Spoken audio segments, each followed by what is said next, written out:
大家好，欢迎来到包明说。这期话题我们说一说我们中国人民解放军将全部退役歼七。根据国内媒体的报道，解放军空军将在今年年底前退役全部歼七战斗机。这个消息引起了国外军事媒体的高度重视。他们认为歼七的历史地位非常高，它的退役也意味着中国人民解放军的空中作战能力进入了一个新的时代。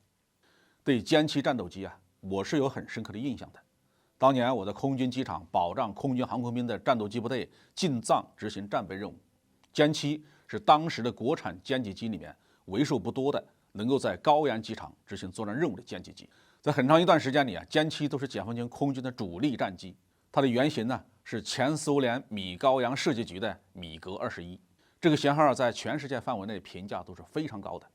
不但苏联自己，在很多苏联的友好国家，米格21一直都在担任主力战斗机的角色。虽然它又轻又小，而且航程有限，但是空气动力设计非常出色，机动灵活，让美国和以色列空军都非常的头疼。直到现在，米格21还在印度空军、朝鲜空军里面大量的服役。在我国成都飞机公司负责生产歼七系列，从上世纪70年代承担任务，一直到21世纪初，成飞研制了歼七战斗机的系列型号，大量的装备解放军空海军航空兵部队。在上个世纪80年代和90年代初期，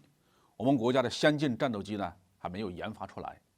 那时候，无论西方还是苏联，都已经开始大量的装备第3代战斗机，也就是 F-15、F-16、米格29、苏27等等。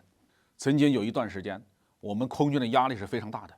只能拿2代机去对抗这些3代机。台湾空军依靠110架 F-16和幻影2000，竟然拥有了与我空军装备的代差优势，一度在台湾海峡是狂妄不可一世。虽然沈阳飞机公司也研制了歼8系列的重型战斗机，但是产量不如歼七。歼七的各项作战性能比较出色，而且稳定，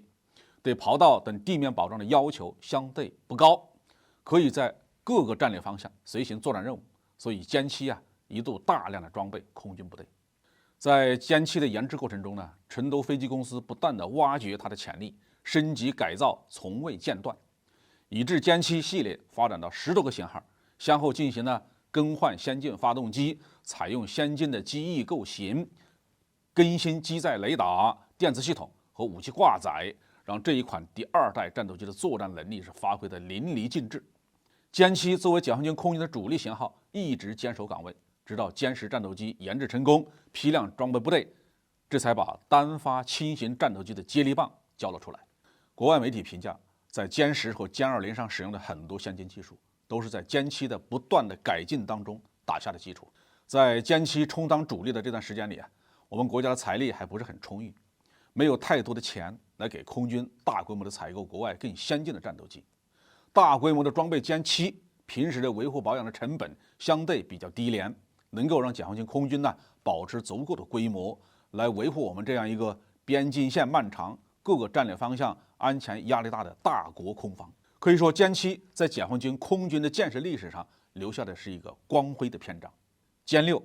强5，现在是歼七，一款款的主战武器告别人民空军的现役装备的系列，意味着空军进入了前所未有的大发展时期。解放军空军告别歼七，这是一个重要的里程碑，它标志着我们的空军装备已经彻底的摆脱了有什么武器打什么仗的初级阶段，进入了打什么仗就生产什么武器，武器和战法平行设计研制的新阶段。已经走进了战略空军大门的人民空军，一定能够承担起维护中华民族崛起、歼灭一切来犯之敌的重任。好，这句话题我们就说到这里。